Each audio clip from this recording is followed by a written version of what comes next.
आज के वीडियो की शुरुआत एक पावरफुल क्वेश्चन के साथ। वो कौन सी एक स्किल है जिसमें अगर आप मास्टर हो गए तो आपको दुनिया की कोई भी ताकत इस बिजनेस में कामयाब होने से रोक नहीं सकती। जी हां दोस्तों, वो कौन सी स्किल है, वो कौन सा काम है जिसमें अगर आप मास्टर हो गए तो दुनिया की कोई भी ताकत आपको कामयाब होने से रोक नहीं सकती। और जवाब है प्लान दिखाना। देखिए, नेटवर्क मार्केटिंग बिजनेस में कामयाब होने के लिए हमें दो काम करने होते हैं। एक, लोगों को बिजनेस में लेके आना, और दूसरा जो आए हैं उनको डेवलप करना, उनको तैयार करना, डुप्लीकेट करना, बहुत बड़ी टीम बनाना। लेकिन टीम बनाना, डुप्लीकेट करना, ये सब दूसरा स्टेप है। पहला स्टेप है लोगों को बिजनेस में लेके आना। अगर हम लोगों को बिजनेस में लेके ही नहीं आ पा रहे तो डुप्लीकेशन कहां से होगा, टीम कहां से बनेगी। इसीलिए प्लान दिखाना वो कला है जिसमें अगर आप मास्टर हो गए तो आपको दुनिया की कोई भी ताकत कामयाब होने से रोक नहीं सकती। आप जितने भी काम करते हैं ना, उसमें सबसे महत्वपूर्ण काम है प्लान दिखाना। मान लीजिए कि एक व्यक्ति 100 प्लान दिखा के 70 या 80 लोगों को ज्वाइन करा सकता है, तो उसकी टीम बनेगी, उसकी टीम में सपोर्ट भी मिलेगा, उसका बिजनेस डेवलप होगा, वो जहां भी जाएगा लोग जुड़ जाएंगे, उसकी बहुत बड़ी टीम बनेगी और बहुत बड़ी सफलता भी उसे मिलेगी।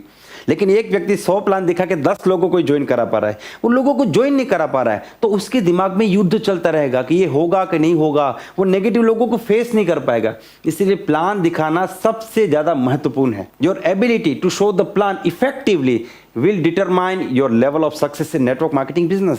आपके प्लान दिखाने की कला ही डिसाइड करेगी कि आप इस बिजनेस में कितने बड़े लीडर बनेंगे और कितनी बड़ी सफलता हासिल करेंगे। दोस्तों, मेरा नाम Chetan Chawda, motivational speaker and business coach.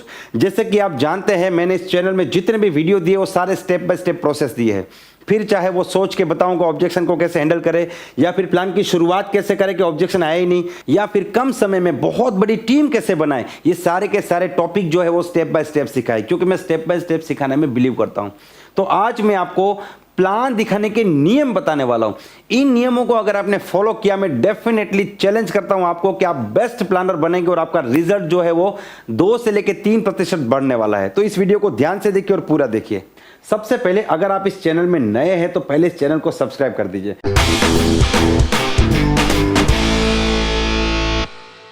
सबसे पहला नियम, जब भी प्लान दिखाने जाते हैं तो ना और हां दोनों के लिए तैयार रहें।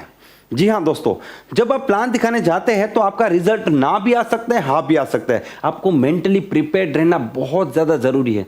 देखिए, सिर्फ आप हाँ के लिए जाएंगे, सिर्फ आप जोड़ने के लिए जाएंगे, आप ना की उम्मीद नहीं करेंगे, आप ना को एक्सेप्ट नहीं करेंगे, तो क्या होगा, जब भी किसी ने हाँ कहा कि yes I want to join your business, आप मोटिवेटेड हो जाएंगे। किसी ने मना कर दिया, नहीं मुझे नहीं ज्वाइन करना, तो आप डीमोटिवेटेड हो जाएंगे। और डीमोटिवेटेड हो गए आप जब दूसरे को प्लान दिखाने जाएंगे ना, तो वो डीमोटिवेशन वाले एटीट्यूड से दूसरा प्लान आपका खराब होगा, फिर वहां से भी डिमोटिवेशन आएगा, तो धीरे धीरे आपका जो मोटिवेशन है वो खत्म हो जाएगा। इसलिए इस ट्रैप में से निकलने की जरूरत है। आपको लॉ ऑफ एवरेज को एक्सेप्ट करना है। देखिए, एक बात को समझ लीजिए कि मार्केट में पॉजिटिव और नेगेटिव दोनों टाइप के लोग हैं। आपको अपने आप को मेंटली प्रिपेयर करना है कि मुझे एक पॉजिटिव को ढूंढने के लिए 2 नेगेटिव को मिलना पड़ेगा। अगर आप मेंटली प्रिपेयर्ड है तो आपको हाँ और ना से कोई फर्क नहीं पड़ेगा। किसी ने कहा हाँ मुझे ज्वाइन करना है, ठीक है कोई बात नहीं, आप मोटिवेटेड हैं। और किसी ने कहा नहीं मुझे नहीं करना है, फिर भी आप मोटिवेटेड है, क्योंकि आपको पहले से पता था कि हाँ और ना दोनों आएगी। तो ये मैच्योर प्लानर का गुण है। Whenever you are going to show the plan, you must be prepared for both the results, positive as well as negative। ये दोनों चीजों के लिए तैयार रहें। कुछ लोग कहते हैं सर ऐसी ट्रेनिंग दीजिए जितने प्लान दिखाए सब लोग जुड़ जाए। ऐसी कोई ट्रेनिंग ही नहीं है। मैं आपको ओपनली बता रहा हूं, ऐसी कोई ट्रेनिंग ही नहीं है, क्योंकि हमारा काम लोगों को जोड़ना नहीं है, हमारा काम अपने जैसे लोगों को जोड़ना है। लॉ ऑफ एवरेज को एक्सेप्ट करना पड़ेगा। क्या ऐसी कोई दुकान है जिसमें जितने कस्टमर आते हैं सब लोग शॉपिंग करके जाते हैं? क्या ऐसा कोई क्रिकेटर है जो हर गेंद में 6 मार सकता है? क्या ऐसा कोई हीरो है जिसकी हर मूवी हिट जाती है? ये सब कुछ पॉसिबल नहीं है। लॉ ऑफ एवरेज सभी जगह पे काम लगेगा, आप इसको एक्सेप्ट कर लीजिए। आप मैच्योर प्लानर अगर बनना चाहते हैं तो ना और हाँ दोनों से आपको कोई फर्क नहीं पड़ना चाहिए। हाँ से बहुत ज्यादा खुश मत हो जाइए और ना से बहुत ज्यादा दुखी मत हो जाइए। तो अगर आप मेंटली प्रिपेयर्ड है यस और नो दोनों के लिए, तो आपका प्लान बहुत बेहतरीन होने वाला है। Now suspecting, what is suspecting? जिस भी व्यक्ति को आप प्लान दिखाने जा रहे हैं ना, उसके बारे में मैक्सिमम इंफॉर्मेशन पहले से गैदर कर लीजिए। पहले से उसके बारे में सारी इंफॉर्मेशन निकालिए। वो क्या करता है, जॉब करता है, बिजनेस करता है, उसकी एवरेज इनकम क्या हो सकती है, अंदाजा लगाना है। ठीक है, वो शादीशुदा है या कमा रहा है, मैरिड है तो कितने बच्चे हैं, कितना कमाता होगा, कौन सा काम करता है, बाइक चलाता है कि गाड़ी चलाता है, आपका जो डाउनलाइन है उसका दोस्त है तो कितना पुराना दोस्त है, दोस्ती कैसी है, सब कुछ वो ज्वाइन करेगा तो क्यों करेगा, उसको क्या चाहिए। जितनी ज्यादा इंफॉर्मेशन आप इकट्ठा करेंगे आपको पता चलेगा कि उस व्यक्ति को आपको प्लान कैसे दिखाना है। देखिए, सबको प्लान दिखाने का तरीका अलग होता है। एक स्टूडेंट को प्लान दिखाने का तरीका अलग है, एक हाउसवाइफ को प्लान दिखाने का तरीका अलग है, एक व्यक्ति रिटायर्ड है 60 साल का बूढ़ा आदमी, उसको प्लान दिखाने का तरीका अलग है, एक व्यक्ति 10,000 की नौकरी करता है उसको प्लान कैसे दिखाएंगे, और एक व्यक्ति 60,000 की नौकरी करता है उसको प्लान कैसे दिखाएंगे। अब आप स्टूडेंट को जो प्लान दिखाएंगे वही प्लान हाउसवाइफ को दिखाएंगे, वही प्लान आप 60 साल की उम्र वाले को दिखाएंगे, तो आप कभी भी बेस्ट प्लानर नहीं बन पाएंगे। और बहुत जल्दी मैं इसके ऊपर भी वीडियो बनाने वाला हूं कि स्टूडेंट को कैसे प्लान दिखाए, हाउसवाइफ को कैसे प्लान दिखाए, क्योंकि काफी लोग कमेंट्स में मुझे पूछ रहे सर स्टूडेंट को कैसे प्लान दिखाए, हाउसवाइफ को प्लान दिखाते तो ये समस्या आती है। तो सबको प्लान दिखाने का एक प्रॉपर तरीका होता है, उसके ऊपर भी मैं वीडियो बनाने की कोशिश करूंगा। तो आपके पास अगर पूरी इंफॉर्मेशन है तो आपको ये पता चलेगा कि मुझे इस व्यक्ति को कैसे प्लान दिखाना है। देखिए, यहाँ पे एक पॉइंट है, उस पॉइंट का नाम है टेलर मेड वर्सेस रेडीमेड। जैसे कि आप कपड़े खरीदने जाते हैं तो एक होता है रेडीमेड, कि रेडीमेड कपड़े देखिए आपको फिट होता है कि नहीं, वो कपड़ों में कोई चेंजेस नहीं होगा, उसकी माप साइज में कोई चेंजेस नहीं होगा। दूसरा होता है टेलर मेड। टेलर क्या करता है, पहले आपका नाप लेता है, आपके नाप के हिसाब से वो कपड़े सिल के देता है। तो ये दो प्रकार के प्लान होते हैं। कुछ लोगों का प्लान ना रेडीमेड प्लान है, वो यहाँ से शुरू करेंगे यहाँ पे खत्म करेंगे, सामने चाहे कोई भी हो, उनका एक रटा रटाया प्लान है। ये प्लान यहाँ पे नहीं चलेगा। आपको टेलर मेड प्लान, मतलब जैसा व्यक्ति है उसके मेंटल लेवल पे जाके आपको प्लान दिखाना पड़ेगा। यहां पे एक बहुत ही खास बात है जो मैं आपको बताना चाहूंगा, you should not show the plan according to your mental level, but you should show the plan according the mental level of your prospect. आपको कितना अच्छा आता है, कितना बढ़िया आता है, उस हिसाब से प्लान नहीं दिखाना है।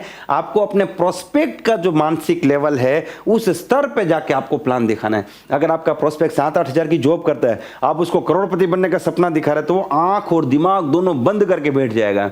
आप उसको समझा सकते हैं कि 8,000 रुपया तो कमा रहा है, यहाँ पे पार्ट टाइम में दूसरा 8,000 रुपया आ सकता है। अगर आपका प्रोस्पेक्ट ऑलरेडी 2 लाख रुपया कमा रहा है तो उसको आप 8,000 के लिए मोटिवेट करेंगे तब भी नहीं होगा। तो यहाँ पे टेलर मेड प्लान, प्रोस्पेक्ट की मेंटालिटी, उसके लेवल के हिसाब से आपको प्लान दिखाना है। अब आपको पता कैसे चलेगी मेंटालिटी और लेवल, जब आप उसके बारे में जानकारी इकट्ठा करेंगे। इसीलिए सस्पेक्टिंग बहुत ज्यादा जरूरी है।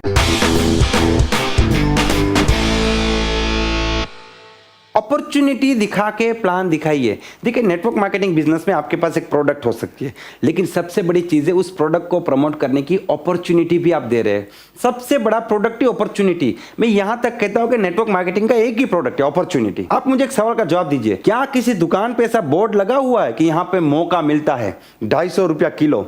ऐसा कोई दुकान है तो आप कमेंट में जरूर बताइए। ऐसा कोई दुकान नहीं है, लेकिन मौका सबको चाहिए।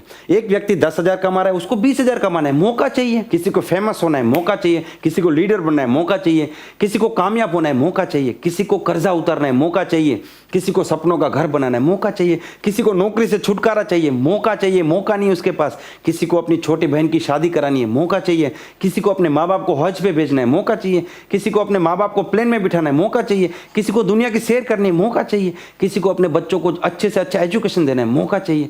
सबको मौका चाहिए। और मौका कौन देता है? सिर्फ और सिर्फ डायरेक्ट सेलिंग, सिर्फ और सिर्फ नेटवर्क मार्केटिंग। नेटवर्क मार्केटिंग एक ऐसा बिजनेस है जो अपॉर्चुनिटी क्रिएट करता है। एक व्यक्ति कामयाब होता है तो बहुत से लोगों को कामयाब बना के ही कामयाब होता है। तो ये सबसे बड़ा प्लस पॉइंट है। मार्केट में एक चीज की सबसे ज्यादा डिमांड है, मौका, और सिर्फ नेटवर्क मार्केटिंग मौका दे रहा है। लेकिन हम लोग साबुन शैम्पू बेचने में से ऊपर नहीं आ रहे। हमको लगता है साबुन और शैम्पू बेच के हम करोड़पति बन जाएंगे। आप प्रोडक्ट को प्रमोट कीजिए, लेकिन प्रोडक्ट को पीछे रखिए, आगे मौके को रखिए। आप 100 लोगों से एक सवाल पूछिए कि मेरे पास दुनिया का बेहतरीन प्रोडक्ट है, वो 100 के 100 लोग दिमाग में क्या सोचेंगे पता है? अगर इसकी बात सुनी तो मेरी जेब से पैसा जाएगा। अगर इसकी बात सुनी तो मेरी जेब से पैसा जाएगा। और किसी को भी पैसा जाए उसमें इंटरेस्ट नहीं है, क्योंकि आपके पास प्रोडक्ट है, वो आपकी बात सुनेगा, आप प्रोडक्ट सेल करेंगे, उसकी जेब से तो पैसा जाएगा। लेकिन आप 100 लोगों से एक सवाल पूछिए कि क्या आपको पैसा कमाना है? 100 के 100 सोचेंगे कैसे। सबको पैसा आए उसमें इंटरेस्ट है, जाए उसमें किसी को भी इंटरेस्ट नहीं है। क्या आपको आगे बढ़ना है? कैसे। क्या आपको अमीर बनना है? कैसे। तो अपॉर्चुनिटी को आगे रख के प्लान दिखाइए। आपका जो प्लान का जो पर्पस है ना, वो अपॉर्चुनिटी का होना चाहिए। देखिए, जब आप प्रोडक्ट को प्रमोट करते हैं ना, आपको सिर्फ यूजर मिलते हैं, और यूजर जिंदगी भर टिके नहीं रहते हैं। आपकी कंपनी के प्रोडक्ट जिंदगी भर वही ले रहा है जो कंपनी में बिजनेस करके आगे बढ़ना चाहता है। इसीलिए जब आप प्लान को प्रमोट करते हैं तो आपको बिजनेसमैन मिलते हैं। जब प्रोडक्ट को प्रमोट करते हैं तो यूजर मिलते हैं, जब प्लान को प्रमोट करते हैं तो बिजनेसमैन मिलते हैं, और जब विजन को प्रमोट करते हैं तो लीडर मिलते हैं। और अगर आपको कामयाब होना है तो आपको बिजनेसमैन और लीडर कैटेगरी को अट्रैक्ट करना पड़ेगा। इसलिए अपॉर्चुनिटी को दिखाना बहुत ज्यादा जरूरी है। जब भी आप किसी को इनवाइट करते हैं तो इनवाइट करने के बाद तुरंत उसी वक्त प्लान ना दिखाएं। मान लीजिए कि आप रास्ते पे कहीं पे जा रहे थे, आपका दोस्त आपको मिल गया, तो बातचीत हुई, दोनों चाय पीने के लिए खड़े रहे। उसने पूछा आप क्या करते हैं, आपने बोला मेरे पास एक बहुत बड़ी अपॉर्चुनिटी है, आप बहुत आगे बढ़ सकते हैं। उसने बोला ठीक है मैं देखना चाहता हूँ। उधर ही ठेला खोल दिया, उधर ही दुकान खोल दिया, ये देखो हमारा प्लान है, ये हमारा कंपनी। जिंदगी में कभी कामयाब नहीं होगे। मान लीजिए मैं आपको एक एग्जाम्पल देता हूँ, जैसे आप थके हारे परेशान होके बैठे थे और आपने बोला हे भगवान उठा ले, मैं जिंदगी से परेशान हूँ। उतने में एक आदमी सामने से आ गया, बोला चलो। आपने पूछा कौन है, बोला यमराज हूँ, अभी तो बोला उठा ले, भगवान ने भेजा, चलो। क्या आप मानोगे ये यमराज है? आप जिंदगी में नहीं मानोगे, क्योंकि आप सोचोगे ऐसे कैसे यमराज प्रकट हो गए। तो ये लोगों की मेंटालिटी होती है, ये एक साइकोलॉजी होती है। आप उसी वक्त तुरंत बहुत आसान तरीके से अगर अपना बिजनेस दे देते हैं तो लोग सोचेंगे कि ये कोई झांसा है, ये कोई स्कीम है, यहाँ पे कुछ नहीं होगा, उसकी वैल्यू खत्म हो जाती है। देखिए, प्लान दिखाने के लिए सही जगह और सही समय फिक्स करना बहुत जरूरी है। एक ज्वेलर जो होता है, अगर वो अपनी ज्वेलरी रोड पे बेचना शुरू करेगा तो लोग उसका भाव पीतल का ही लगाएंगे। कोई व्यक्ति नहीं मानेगा कि ये ज्वेलरी है, गोल्ड है, लोग उसको पीतल ही समझेंगे। क्योंकि सही जगह पे अगर आपने प्रोडक्ट अपने सेल नहीं किए तो प्रोडक्ट की वैल्यू डाउन हो जाएगी। इसीलिए जब भी कोई व्यक्ति कहता है कि मुझे आपका प्लान देखना है, मैं आपके बिजनेस के बारे में जानना चाहता हूँ, तो आप उनको बताइए कि मैं अभी बिजी हूँ, अभी मेरा एक मीटिंग है, हम चाहे तो शाम को मिल सकते हैं या कल सुबह मिल सकते हैं। मिलने का समय फिक्स कीजिए और मिलने का टाइम भी फिक्स कीजिए, फिर प्रॉपर तरीके से आप अपना बिजनेस प्लान दिखाएं। दोस्तों, मैं पहले बता चुका हूं कि नेटवर्क मार्केटिंग सीखने और सिखाने का बिजनेस है, तो मुझे पूरी उम्मीद है इस वीडियो से आपको बहुत कुछ सीखने को मिला होगा। मैं ये जानना चाहूंगा कि यहाँ पे जितने भी रूल बताए गए उसमें से कौन सा रूल आपको सबसे ज्यादा इफेक्टिव और सबसे ज्यादा इंपॉर्टेंट लगा, आप उसे कमेंट में जरूर बताएं। अगले वीडियो में बाकी के रूल्स के साथ मैं बहुत जल्दी आपके सामने आऊंगा। मुझे पूरी उम्मीद है ये वीडियो आपको पसंद आया होगा। अगर ये वीडियो आपको पसंद आया है तो इसे लाइक कर दीजिए, चैनल को सब्सक्राइब कर दीजिए और इस वीडियो को उन लोगों तक जरूर भेजिए जिनको इनकी जरूरत है। Wish you all the best and be the best.